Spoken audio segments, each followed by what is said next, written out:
चोर, तेरा इतना साहस, मेरी आंखों के सामने तुमने माखन चुरायो। कान्हा, कहीं जानकी और सावित्री सत्य तो ना कह रही थी? नाना मैया जी, मैंने ना चुरायो है, वो आया था। मूर्ख समझती है मुझे? तेरे मुख पे लगा माखन सारी कथा कह रही है।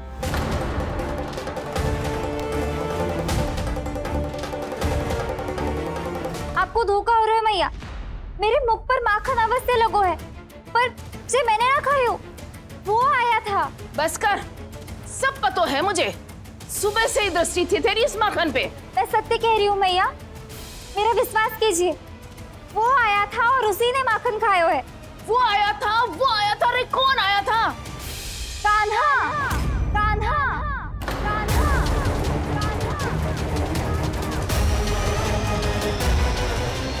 देखो मैं क्या लाई हूँ। इसके लिए पकड़े जाने का संकट क्यों उठाया तुमने? तू ही तो कहता है कि लोग कभी ना करना चाहिए। अरे ये मेरे लिए थोड़ी ना है, ये हमारी टोली के लिए, हमारे सदस्य के लिए है। कहाँ है वो वानर महाराज?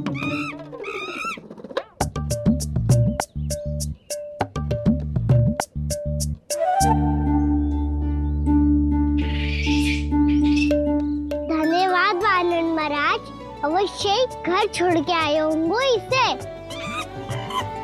अब आप ये दो और ये लो।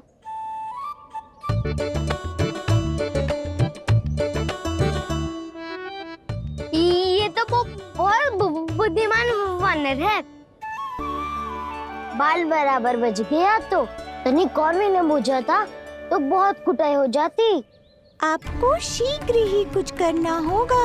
सुलक्षणा चाची स्त्रियों की टोली बनाकर उस व्यापारी को अपना वचन देने निकल चुकी हैं।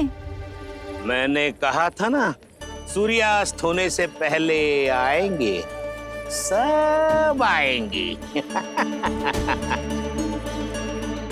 क्या होगा है तुम सबको? हाँ, कोई भी कछु समझने को तैयार ही ना है। वहां वो सुलक्षणा से सभी के साथ उस व्यापारी को वचन देने जा रही है, और यहाँ तुम दोनों मेरे लल्ला पर, गोकुल के राजकुमार पर माखन चोरी का आरोप लगा रही हो। नारायण ही जाने अब क्या होगा गोकुल की स्त्रियों का। नारायण ही जाने अब क्या होगा गोकुल की स्त्रियों का। क्या हुआ प्रभु? किस सोच में डूब गए आप? कुछ कीजिए ना।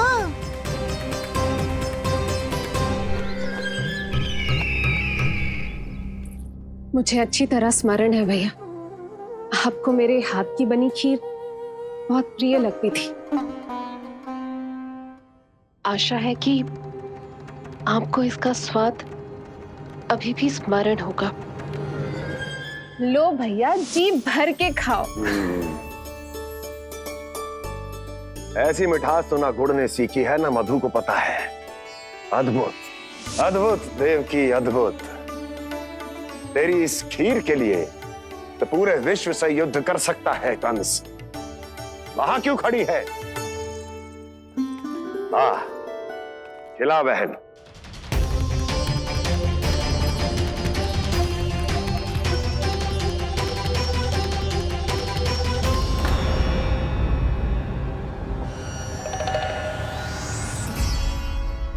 चिंता की आवश्यकता नहीं है भैया, मैंने कोई विष नहीं मिलाया। नहीं, खिला।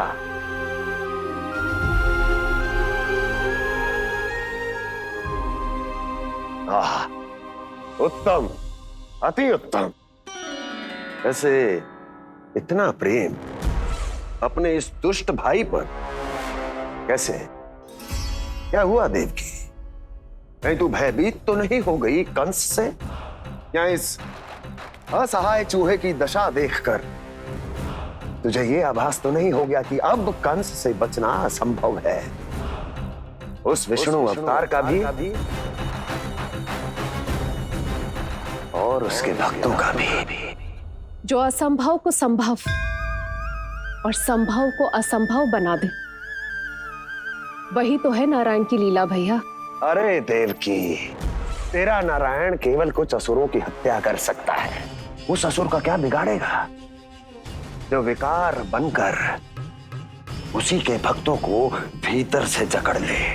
जो भक्त श्री नारायण की भक्ति में जकड़े हुए हैं, उन्हें नारायण इतनी सरलता से किसी विकार में नहीं पड़ने देंगे और ना ही उन्हें निराश होने देंगे।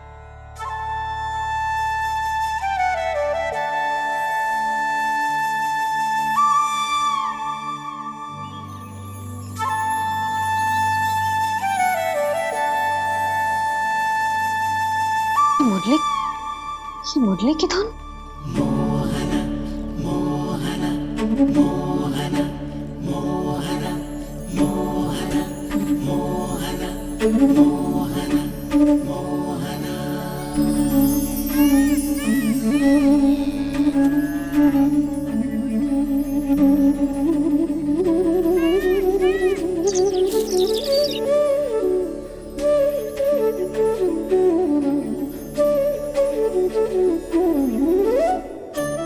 सुमति, सुना तुमने? हाँ, कितना मनमोहक है जी।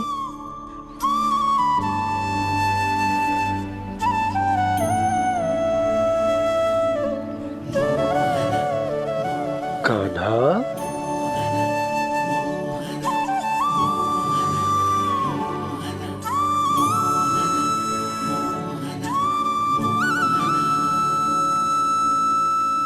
कैसी धुन है ये? कहाँ जा रहे हैं ये सब?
खीर तो केवल माध्यम था भैया। सत्य तो ये है कि मैं केवल आपको इतना बताने आई थी कि श्री नारायण अपने भक्तों को किसी न किसी तरह सही मार्ग अवश्य दिखाते हैं। नारायण उन्हें लोग तो क्या किसी भी जाल में नहीं फंसने देते, कभी नहीं। नारायण उन्हें लोग तो क्या किसी भी जाल में नहीं फंसने देते। कैसी लगी मेरी मुरली की धुन? अच्छी थी ना? आनंद आयो?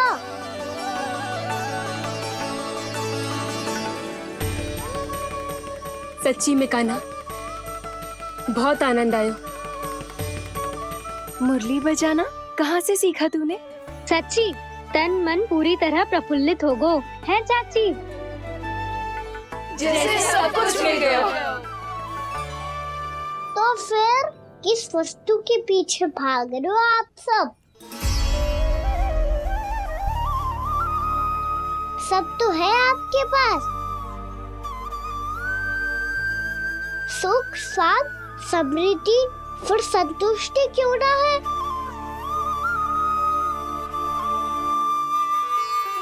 मेरा नन्हा सा कान्हा इतनी समझदारी की बात कर रहे हैं।